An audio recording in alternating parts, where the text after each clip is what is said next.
Essential English grammar എന്ന പുസ്തകത്തിൻ്റെ മലയാളത്തിലുള്ള വിശദീകരണമാണ് ഈ വീഡിയോയിൽ നമ്മൾ ഇന്ന് ചർച്ച ചെയ്യുന്നത്. എസൻഷ്യൽ ഇംഗ്ലീഷ് ഗ്രാമർ എന്നത് കേംബ്രിഡ്ജ് യൂണിവേഴ്സിറ്റി പ്രസിദ്ധീകരിച്ച ഒരു പുസ്തകമാണ്. ഇംഗ്ലീഷ് ഗ്രാമർ സമഗ്രമായി പഠിക്കാൻ ആഗ്രഹിക്കുന്ന വിദ്യാർത്ഥികളെ സംബന്ധിച്ച് ഇന്ന് ലോകത്ത് ഏറ്റവും കൂടുതൽ വിറ്റുപോകുന്ന ഗ്രാമർ സീരീസ് പുസ്തകങ്ങളിൽ ഒന്നാണ് എസൻഷ്യൽ ഇംഗ്ലീഷ് ഗ്രാമർ. ഇതിൻ്റെ തന്നെ 3 സീരീസുകളാണുള്ളത്. ഒന്ന് essential English grammar, intermediate English grammar and advanced English grammar. Raymond മർഫിയാണ് ഇതിൻ്റെ എഴുത്തുകാരൻ. കേംബ്രിഡ്ജ് യൂണിവേഴ്സിറ്റിയാണ് ഈ പുസ്തകം പ്രസിദ്ധീകരിച്ചിട്ടുള്ളത്.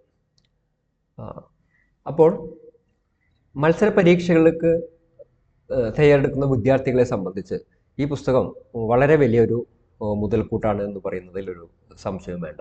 PSC എക്സാം അല്ലെങ്കിൽ HSC എക്സാം അല്ലെങ്കിൽ SSLC പോലെയുള്ള എക്സാമിനെല്ലാം ചോദിക്കുന്ന ചോദ്യങ്ങളുടെ അതേ രൂപത്തിൽ തന്നെയാണ് ഇതിൽ എക്സസൈസുകളെല്ലാം കൊടുത്തിട്ടുള്ളത്. ഈ പുസ്തകത്തെ നമുക്കൊന്ന് ആധികാരികമായിട്ട് പരിചയപ്പെടാം.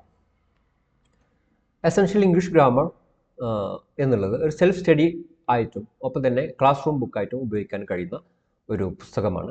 ഇത് എലമെൻ്ററി സ്റ്റുഡൻസിനെ ഉദ്ദേശിച്ചാണ്. അതായത് ഇംഗ്ലീഷിൽ അത്യാവശ്യം എഴുത്തും വായനയും അറിയുന്ന ആളുകളെ സംബന്ധിച്ച് ഇംഗ്ലീഷ് ആധികാരികമായി നമുക്ക് ആദ്യം മുതൽ അവസാനം വരെ പഠിക്കാൻ കഴിയുന്ന രീതിയിലാണ് ഈ പുസ്തകം രൂപകൽപ്പന ചെയ്തിട്ടുള്ളത്.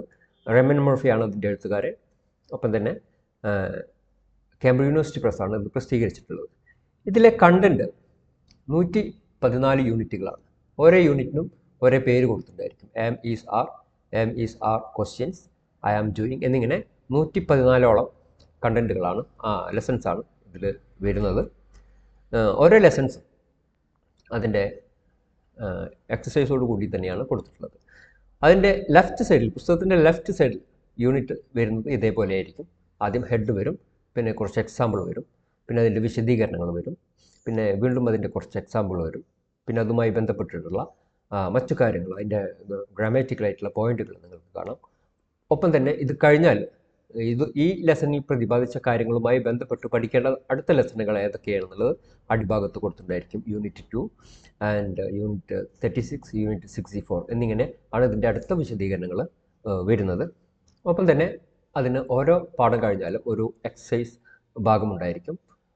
അത് നിങ്ങൾക്ക് ചെയ്ത് പരിശീലിക്കാൻ വേണ്ടിയിട്ടാണ്. ഇത്തരം എക്സസൈസുകൾ ചെയ്യുന്നതിലൂടെ നിങ്ങൾക്ക് മത്സര പരീക്ഷകൾക്ക് തയ്യാറെടുക്കാൻ സഹായകരമാകുമെന്നുള്ളത് വളരെ പ്രാധാന്യത്തോടു കൂടി മനസ്സിലാക്കേണ്ടതാണ്.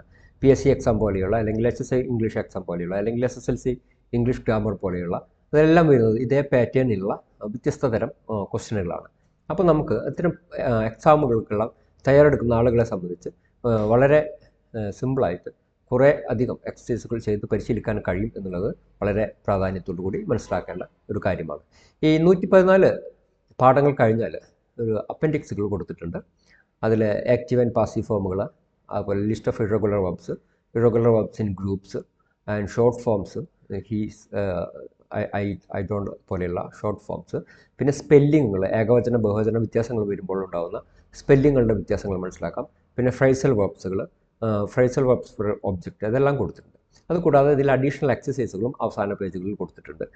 ഇതിൽ പറയുന്ന ഓരോ എക്സസൈസിൻ്റെയും ആൻസർ കീ ഇതിൻ്റെ അവസാന പേജുകളിലുണ്ട്. അപ്പോൾ അതുകൊണ്ട് നമുക്ക് സ്വയം ചെയ്ത് കഴിഞ്ഞതിന് ശേഷം കാര്യങ്ങൾ മനസ്സിലാക്കിയിട്ട് തെറ്റുണ്ടോ ശരിയുണ്ടോ എന്നെല്ലാം നോക്കാൻ നമ്മളിത് നന്നായി സഹായിക്കും എന്നുള്ളതാണ്. ഈ പാഠത്തിൻ്റെ എല്ലാ ഭാഗങ്ങളും 114 ലെസൺസും നമ്മൾ ഓരോ ലെസൺസ് ഓരോ വീഡിയോകളായിട്ടാണ് ഇടാൻ പോകുന്നത്. അതിൻ്റെ ഒരു ഇൻട്രോ, എന്താണ് പുസ്തകം എന്നുള്ളതും ആ പുസ്തകം എങ്ങനെ ഉപയോഗിക്കാം എന്നുള്ളതും ഒക്കെയാണ് ഇൻട്രോയിൽ നമ്മൾ പറയുന്നത്.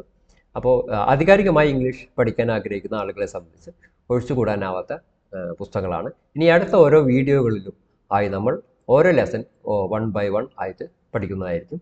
നന്ദി, നമസ്കാരം.